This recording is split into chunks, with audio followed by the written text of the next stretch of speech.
अस्सलाम वालेकुम। वालेकुम सलाम। क्या हाल चाल है? ठीक है। आवाज नहीं आ रही। ठीक है। ਹੁਣ आई है मैंने लगा थोड़ा स्पीकर खराब है अगर। नहीं नहीं मेरा ठीक है। वालेकुम अस्सलाम। बुढ़ी ने ठीक है। करता। बुढ़ी ने करता। मैं तो सुनिया सी बुढ़ी आए तो बागा तेज हो ਜਾਂਦਾ ਹੈ। नहीं नहीं नहीं ਤੁਹਾਡਾ ਹਲਕਾ ਹੋ उन्हें ऐसा मारिया वा ਕਿਹੜਾ ਮਾਰਿਆ? आ हाल करता। ਕੱਪੜੇ ਸਾਫ ਨਹੀਂ ਲੱਗਦੇ। नहीं ਕੀ ਕਹਿੰਦੀ ਹੈ? डांट दी। ਲਵ ਮੈਰਿਜ ਕੀਤੀ ਸੀ ਅਰੇਂਜ? पसंद दी नहीं है। फुफी दी कुड़ी है। फिर तो बहुत ज्यादा शरीफ नहीं हो गया? नहीं नहीं नहीं शरीफ का तो होना। फुफी दी कुड़ी है। पसंद खाला नहीं कुड़ी सी ना। खाला दी कुड़ी पसंद थी कल फुफी दी कुड़ी मां नु किया नहीं? क्या सी सारा कोई किता सी। मां कहती मैं अपनी भैन दी कुड़ी दी जिंदगी बर्बाद नहीं करना चाहती तेरी फुफी दी कराई। हाँ वो ठीक। ਉਹਨੇ ਮੇਰੀ ਪਹਿਲੀ ਖਰਾਬ ਹਾਂਜੀ ਏਦਾਂ ਹੀ ਹੋਇਆ। ਅੱਛਾ ਫੁੱਫੀ ਵਾਲੀ ਕੁੜੀ ਰੋਲ ਦਿੱਤੀ। ਅਗਲੀ ਸਕੂਨ ਦੇ ਵਿੱਚ ਆ। ਕਿਹੜੇ ਕਿਹੜੇ ਕੰਮ ਕਰਾ ਦਈਏ ਤੁਹਾਡੇ ਕੋਲ? ਘਰ ਦੇ ਤੇ ਅੰਮੀ ਕਰਦੀ ਹੈ।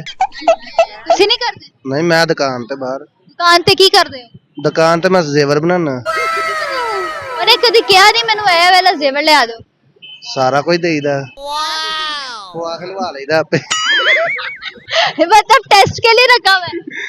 कैसा पहन के देखो अच्छा लग रहा? हाँ बस अभी बिक जाएगा। नहीं कोई फंक्शन आ जाए शादी वगैरह ब्याह ਉੱਥੇ ਦੇਈਦਾ ਪਾ ਲਵੇ फिर ले लो। लोग कहते बेबी आ जाए तो सारी जायदाद ले लो मेरी। नहीं हमारा अपना कारोबार है ना दुकान से उठा कर दे दिया पहन लिया इस्तेमाल कर लिया फिर ले लिया घूमना ना कर दे। मतलब आप चाहते हैं कि जो और खरीदने वाले लोग हैं आपकी बेबी की उतरन पहने?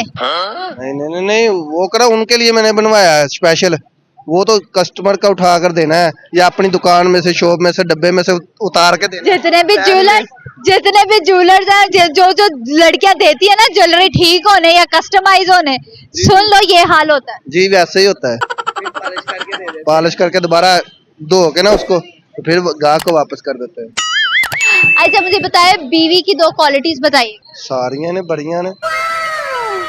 ਤੁਹਾਡੀ ਕੋਈ ਬੁਰਾਈ ਹੁੰਦੇ ਵਿੱਚ? ਉਹਨੂੰ ਇਹੋ ਹੀ ਲੱਗਦੀ ਕਿ ਮੇਰੇ ਤੇ ਗੌਰ ਨਹੀਂ ਕਰਦਾ ਕੇਅਰ ਨਹੀਂ ਕਰਦਾ ਮੇਰੇ। ਹੋਰ ਕਿੰਨਾ ਗੌਰ ਕਰਨਾ? ਕਿੰਨੇ ਬੱਚੇ ਆ? 2। ਹੋਰ ਕਿੰਨਾ ਗੌਰ ਕਰਨਾ? 2 ਬੱਚੇ ਤੇ ਹੋ ਗਿਆ। ਨਹੀਂ ਨਾ ਫਿਰ ਵੀ ਮੈਨੂੰ ਪਸੰਦ ਨਹੀਂ ਹੈ। ਅੱਛਾ ਦੂਜੀ ਕਰਨੀ ਆ? ਆ ਦੂਜੀ ਉਹ ਹੀ ਖਾਲਾਂ ਦੀ ਕੁੜੀ ਲੱਭ ਜੇ ਤੇ ਬੜੀ ਗੱਲ ਹੈ। ਖਾਲਾ ਦੀ ਕੁੜੀ ਦੀ ਆਪ ਸ਼ਾਦੀ? ਨਹੀਂ ਉਹਦੀ ਨਹੀਂ ਹੋਈ ਹਜੇ। ਨਹੀਂ ਨਾ ਮੇਰੀ ਉਮਰ ਦੀ ਆ ਮੇਰਾ ਇੰਤਜ਼ਾਰ ਕਰਨ ਦੇ। ਇੱਕ ਪੈਰ ਤੇ ਕਬਰ ਚ ਹੈਗਾ। ਉਹ ਮੇਰੀ ਉਮਰ 22-23 ਸਾਲ ਆ ਆ ਹਾਲ ਵਿਆਹ ਨੇ ਕਰਤਾ ਵਾ। 22-23 ਸਾਲ? ਆਈਡੀ ਕਾਰਡ ਵਿਖਾਓ ਮੈਨੂੰ। ਆਈਡੀ ਕਾਰਡ ਵੇਖਣ ਲੱਗੇ। अच्छा जी डेट ऑफ बर्थ 1997 हो गए होंगे। कितने हो? 28 साल के हैं। लग रहे हो तुसी 31-32 दे हो। लगन मैं 35 का लगन है। मैं दिखा दूं ये देख ले। लगन को मैं 35 का भी लग रहा हूँ लेकिन उम्र नहीं है मेरी इतने। ये इस पर जो उम्र है वो भी 2 साल आगे लिखवाई हुई है पीछे लिखवाई हुई है। आगे पीछे बस ना खाला की लड़की पसंद थी अब्बू ने कहा नहीं आपका उधर दिल लग जाना है फुप्पो की बेटी से दवा ब्याह कर दिया। तब कर दिया। फुप्पी ने सुन लिया और फुप्पी ने फसाद डाला आदर कलेश डालने। फुप्पी तो कितनी फप्पे फुप्पी शरीफ है। फुप्पी अच्छा फुप्पी शरीफ है और फुप्पी दी कुड़ी दी अन्नी बुराइयां कर चुका है बंदा वो हले तक। फुप्पी दी कुड़ी बीवी बन गई ऐस तो बुराई कर रहे हो या फुप्पी दी कुड़ी ऐस तो बुराई कर रहे हो? नहीं नहीं नहीं फुप्पी दी कुड़ी भी शरीफ है लेकिन जो अपने आप ध्यान नहीं आना तो डर ही लगता भाई तो मतलब जलाली मतलब भाभी से आप माफी मांग ले अगर उन्होंने देख लिया फिर तुसी तक। तेरी मेहरबानी माफ करे। तेरी मेहरबानी माफ करे।